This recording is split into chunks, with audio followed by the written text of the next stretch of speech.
বন্ধুরা, আজকে দেশি মুরগি নিয়ে এসেছি। এই মুরগিটা দিয়ে আজকে হান্ডি চিকেন বানাবো। হান্ডি চিকেন বানানোর জন্য এখানে মুরগির মাংসটা ভালো করে ধুয়ে নিয়েছি।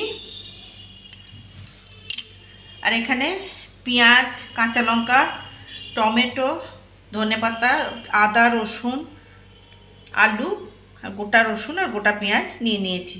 আমি এরপর আদা, রসুন আর এই লঙ্কাটা পেস্ট করে নেব।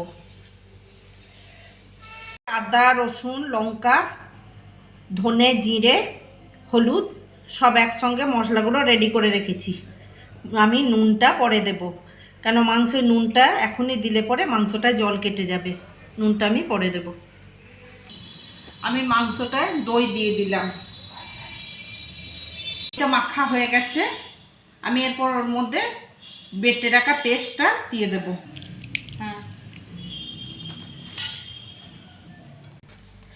এরপর আমি এর মধ্যে কাঁচা পেঁয়াজ দিয়ে দেবো, টমেটো দিয়ে দিলাম, রসুন পেঁয়াজ দিয়ে দিলাম,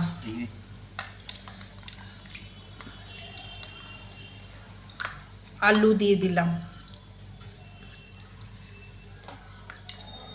ধনেপাতা দিয়ে দিলাম। এইগুলো সব একসঙ্গে মেখে নেব। এর মধ্যে আমি সমস্ত রকম গরম মশলা আছে, দারচিনি, এলাচ, লবঙ্গ, টারানি, সব রকম, কাসৌরি মেথি, দুটো তেজপাতা দিয়ে এগুলো দিয়ে মেখে নেব। আমি এর মধ্যে দারচিনি, এলাচ, লবঙ্গ, জায়ফল, জয়িত্রী, কাসৌরি মেথি, স্টার এনিস সমস্ত কিছু গরম মশলা গোটা দিয়ে এর সঙ্গে মেখে নিয়েছি। আমি এরপর ওপর থেকে কিছুটা তেল দিয়ে দেব। সর্ষের তেলটা ভালো করে মেখে নেব। আমি এরপর কড়ায় তেল দিয়ে তেলটা গরম করে নেব।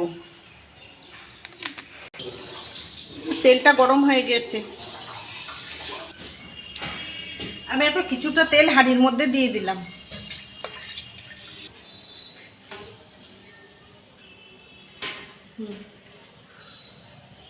এরপর আমি হাঁড়ির মধ্যে মাংসগুলো দিয়ে দেব।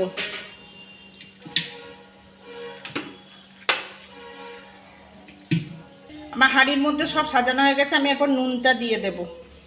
বাকি তেলটা আমি ঢেলে দেব।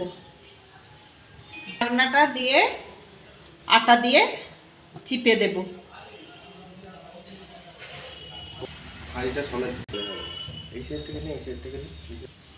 এরপর এইটা আমি আটা দিয়ে বন্ধ করে দিয়েছি ধারগুলো, যাতে স্টিমটা বেরিয়ে না যায়।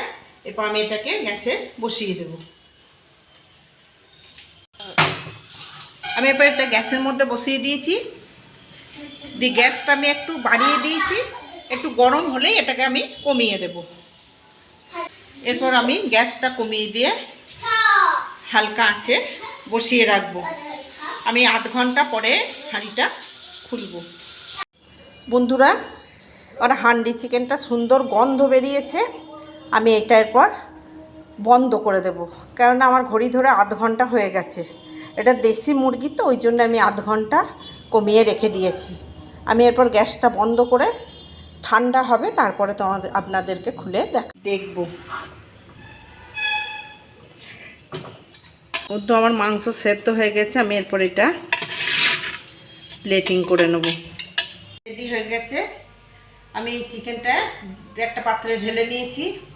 আমার এই রেসিপিটা আপনাদের কেমন লাগলো জানাবেন। যদি ভালো লেগে থাকে লাইক, শেয়ার, কমেন্ট করবেন এবং সাবস্ক্রাইব করতে ভুলবেন না। ধন্যবাদ।